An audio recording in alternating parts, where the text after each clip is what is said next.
always right. It's like when I'm right, I'm right. And when I'm wrong, I could have been right. So I'm still right because I could have been wrong. That makes sense. What is going on, guys? Chuck Nasty on Fantasy Football here. It is week 3. We've dropped 2 videos already this week. One on streaming defenses for ideal matchups. One on waiver wire pickups for week 3. Hopefully you guys got somebody good off the waiver. Today, we're going to go over start-sit for the week for week 3. And we're also going to go over my picks for the week as well as my official against the spread picks that I will be taking this week. Starting with the running back position, Aaron Jones. He had 24 PPR points last week against Minnesota. He went 23 for 116 and a touchdown. And then he caught 4 passes for 34 yards.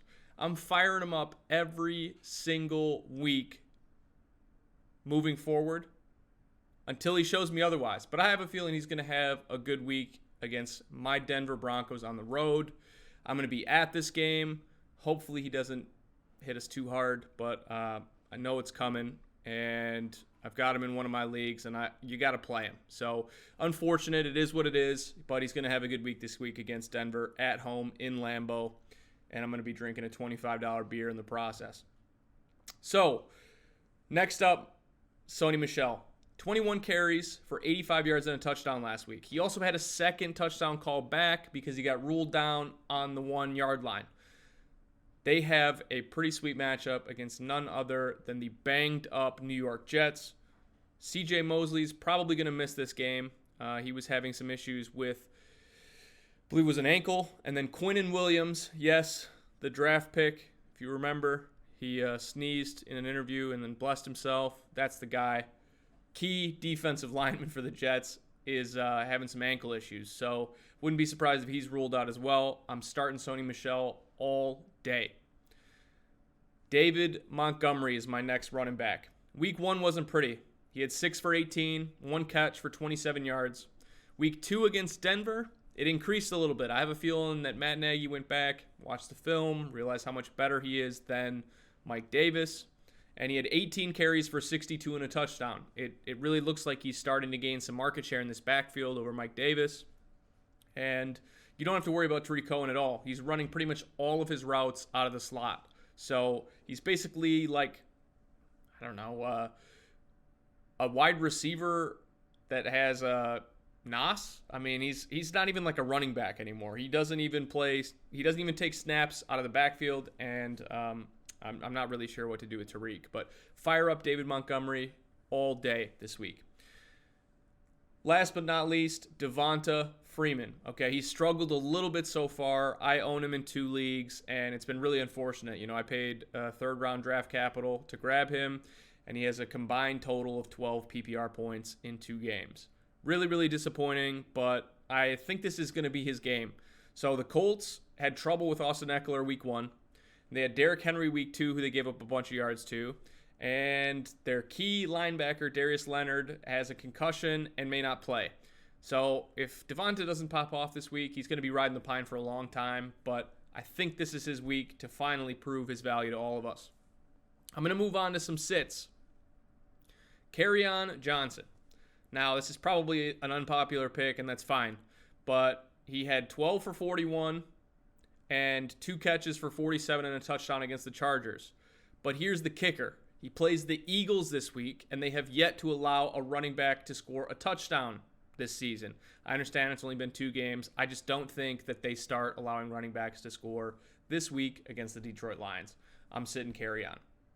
Next up is Philip Lindsay. Now, the game flow of Vic Fangio's offense, Rich Scangarello's offense in Denver, it really seems like they're starting to incorporate Royce Freeman more, which is kind of scary to me because I think that Philip Lindsay is actually a better athlete, but he has problems with size. I mean, he's not big enough to be able to take all 3 downs and continue to handle the passing down work as well. So it looks like they're getting Royce Freeman more involved, and Royce actually caught some passes this week, which is really worrisome to Philip Lindsay owners. I'm not going to start him this week. They're playing on the road in Lambeau, about 30 minutes from my place, and I can't start Phil Lindsay this week. Sit him. Tariq Cohen, talked about him a little bit before. He's kind of had a weird start to the season, right? Like, at least last year, the human joystick was running snaps out of the backfield. So it was a scenario where he was getting a couple of carries. He wasn't only lining up in the slot as a receiver, but it appears that that's what he's doing this year. So it's not his week. I don't think it's going to be his week for a little while. And I really think that David Montgomery starts to show that he deserves to own this backfield this week. So I wouldn't start Tariq Cohen. I think he's probably going to be, more of a low-end flex option, if anything, in PPR formats. But for the most part, I'm benching him in all my leagues. Adrian Peterson. Now, if you played him last week in the tough matchup, he was extremely inefficient in the run game. He had 10 carries, 25 yards, 2 catches for 7 yards, but he saved his game with a touchdown, which, it's typical of Adrian Peterson. But when the game scripts are negative for the Redskins, it's not going to be good for Adrian Peterson at all. And the Redskins are probably going to be losing a ton of their games this year. So I don't think that this is the week that you want to try him out again. You got a little bit lucky last week if you played him, and he has a difficult Bears front seven that he's going against this week. I'll pass. Ride that pine, buddy. Next up, Latavius Murray. If you haven't dropped him already, which, he's one of those stashes, there's a bunch of people that are talking about dropping him, and I can understand why. I mean, there's no Drew Brees, and with Teddy Bridgewater under center, he's going to rely on Alvin Kamara a lot. But I think you got to hold on to Latavius for now. However, he has only had 14 total touches in 2 games, 11 for 50 and 3 catches. And they're playing Seattle this week, who's also been pretty good against the run. If you remember, they played against Joe Mixon week 1, who got banged up in the backfield thanks to Seattle. And then week 2, James Conner, Pittsburgh Steelers, banged up in the backfield. I'm noticing a trend here, and I'm not going to be starting Latavius Murray this week against the Seahawks. My last running back on the sit list, none other than the Damian Williams. This entire backfield in Kansas City is banged up. LaShawn McCoy's got some stuff going on. Damian Williams has a knee contusion. You just don't really know who's going to be healthy, who's going to be playing, or who they're even going to have suited up on the sideline in this game. But to make it worse, they play the Baltimore Ravens, who have allowed the fewest fantasy points to opposing running backs this season. I'm not starting them this week. Ride that pine, buddy. Moving on to wide receivers. I've got Calvin Ridley with the Atlanta Falcons. I'm firing him up all day, every day. 12 catches for 169 yards and 2 touchdowns on 16 targets so far this year. Now, you got to think about his matchups. He played against the Minnesota Vikings in the Dome, and he played against the Philadelphia Eagles. None of those have a cakewalk secondary, and he is just putting up points like none other. I would expect him to have a really big game this week against Indy, who have allowed the 7th most points to wide receivers in fantasy. Next up is none other than the legend himself, Larry Fitzgerald. He has 13 catches for 217 yards and a touchdown on 24 targets in 2 weeks. If you remember last week when Chris Godwin and the Tampa Bay Buccaneers beat up on the Carolina Panthers secondary on Thursday night, I have a pretty good feeling that Larry Fitzgerald is primed to get another 10 to 12 targets. Hopefully he scores another touchdown because I'm starting him this week. I'd even be so inclined to say you want to start Christian Kirk as well in that bucket, just given how that game script is going to go. Moving on, Tyler Lockett with the Seattle Seahawks. Now, week 1 was a little bit scary for Tyler Lockett owners. 2 targets against Cincinnati, 1 catch for 44 yards and a touchdown. Yikes. But he had a career-high 12 targets week 2, 10 receptions, and I have a feeling that Seattle's finally going to start funneling the ball to him. So if you got him, fire him up. The Saints have allowed 12 PPR points in 2 games to 4 different receivers. They're spreading the love around, and I think Tyler Lockett's next. Next up is none other than Marquise Hollywood Brown. 4 for 147 yards and 2 touchdowns week 1. 8 for 86 on 13 targets week 2. And expect the Baltimore Ravens and the Kansas City Chiefs to be a shootout. I think it's going to be a high-scoring game, and Kansas City's secondary has allowed 4 touchdowns to receivers in 2 games. Hollywood is about to go off. Start them up this week. I got a couple of sneaky starts for you guys before we get into my picks. If you have watched my waiver wire pickups this week, last week, there's a common theme. My boy, Raheem Mostart, and Matt Breida are 2 of my sneaky starts this week. I have been preaching it for a while. You need to pick these guys up. Breida was probably drafted, but Mostart was available in a ton of leagues. The Steelers have allowed 110 rushing yards and 70 receiving yards to running backs. Look for either Breida or Mostart to get into the end zone in this game. I have a feeling it's coming. Fire them up as a flex option. I feel gross saying this. I might go throw up real quick, but Peyton Barber is my next sneaky start this week. 23 carries for 82 yards and a touchdown versus Carolina last week. And I'm not sure what Bruce Arians' plan is with this backfield, but if I was him, I would ride the hot hand. So they get a sweet matchup against the New York Giants. I'm firing up Peyton Barber, but I'm not happy about it. Next up, Rex Burkhead. 13 for 85 yards week 1. 7 for 68 yards week 2, and the Patriots are going to be up against the New York Jets and running the ball. If you're in dire need of a running back and you need a flex option that has potential to score 10 to 15 points, Rex Burkhead's your guy. Fire him up.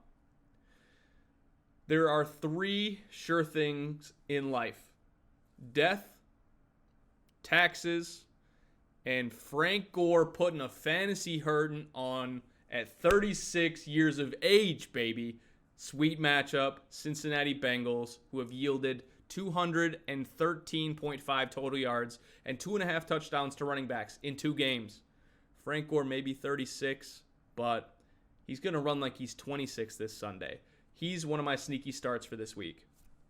I got a couple of wide receivers for you, and then I'll get into 2 tight ends for sneaky starts as well. Nelson Aguilar with the Philadelphia Eagles. Deshaun Jackson's out for at least 2 weeks. I know this not only because I follow all the beat writers in Philly, but I may or may not have just traded for him, hoping that I will have him back by week 5. I guess we'll find out. Alshon's also out, likely to miss week 3. And if you watched the game this past Sunday, Nelson Aguilar took full advantage of the fact that neither of them were in that game and went 8 for 107 yards and a touchdown. I feel like he's got a pretty good upside day scheduled against none other than the Detroit Lions. Aguilar's going to pop off. I got a feeling. Next sneaky start, Deebo Samuel. He was one of my waiver pickups for this week, and I didn't do that just so you could stash him on your roster. I want you to start him because he's playing against the Pittsburgh Steelers, who have allowed 600-plus yards passing and 6 touchdowns to receivers in the first 2 weeks. Dear God.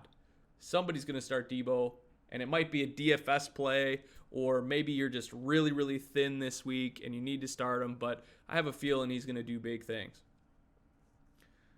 Next up are a pair of Dallas Cowboys receivers, Randall Cobb and Devin Smith. If I had to pick, I'm starting Randall Cobb all day.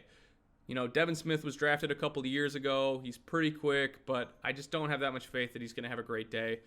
However, anybody that plays against the Miami Dolphins in 2019 is going to be a sneaky start. But I guess it ain't really that sneaky. Michael Gallup had an arthroscopic procedure to repair a torn meniscus. 2 to 4 weeks was his estimate time frame. And it looks like Randall Cobb is going to be the guy that's going to feast week 3. Because Xavier Howard is going to be covering Amari Cooper. So who does that leave covering Randall Cobb? I'm not sure. But there's going to be a lot of points scored against the Dolphins this game. My money's on Cobb. Now last, I've got 2 tight ends for you. These are both sneaky starts as well. If you have somebody that is a top 5 or a top 7 tight end, there's no reason to start these guys. But if you're in a situation like me and you had Hunter Henry, who went down before week 2 last week, you're waiting on Chris Herndon to come back to your roster week 5 or week 6, Will Dissly might be a good start. He had 5 receptions for 50 yards and 2 touchdowns last week. And Seattle's a little bit shorter receivers. So I wouldn't be surprised if Disley found the end zone at least one more time. Last but not least, old reliable himself, Jason Witten. He's got a touchdown in each of his first 2 games. And as we talked about it before, anybody that plays the Miami Dolphins is a sneaky start. Now, real quick, let's go over my picks for the week, but that's going to end the stream here. If you guys have any questions, comments, lineup questions, anybody specific that you want to start or sit, drop them in the comments below. I'll try to reply back to them. If you aren't subscribed to the channel, make sure you go and smash that subscribe button. Support your boy. I'm trying to drop weekly content for you guys to help you win your leagues and make some money with you. It's going to be a good year, all right? We need to have a good week 3, though, to start it off. So we're going to go over my picks real quick. My picks for the week. Tennessee-Jacksonville. I'm taking Tennessee. Atlanta against Indianapolis. I'm taking Atlanta on the road. Detroit in Philadelphia. I'm taking Philly. Miami against Dallas in Dallas. Surprise, surprise. I'm taking the Cowboys. Oakland against Minnesota in the Dome. I'm taking Minnesota. Cincinnati in Buffalo. I am taking Buffalo. New York Jets in New England. I am taking New England. This one pains my heart because I'm going to be at this game. But Denver in Lambeau. I'm taking Green Bay. Baltimore on the road against Kansas City. I just have a feeling this happens. I'm taking Baltimore this week. Carolina on the road against Arizona. I'm taking Arizona. New York Giants against Tampa Bay. I know I said it on the waiver pick before that I was going to take the Giants because Daniel Jones was starting. I can't bring myself to do it. Maybe that's because I'm a reasonable human being. I'm going with Tampa Bay. New Orleans against Seattle. I'm taking Seattle at home. Houston against the Chargers. I am taking the Chargers at home. Pittsburgh against San Fran in San Francisco. I am taking San Fran. And then LA Rams against Cleveland. I am taking the Rams. Monday night game. I'm taking a risk here, and I'm taking the Washington Redskins. So my official picks for the week are the Atlanta Falcons +2 against the Indianapolis Colts. The Los Angeles Rams -3 on the road against Cleveland. That's what I've got this week. Good luck. If you have any questions, as always, drop them below. I will see you soon. That's nasty.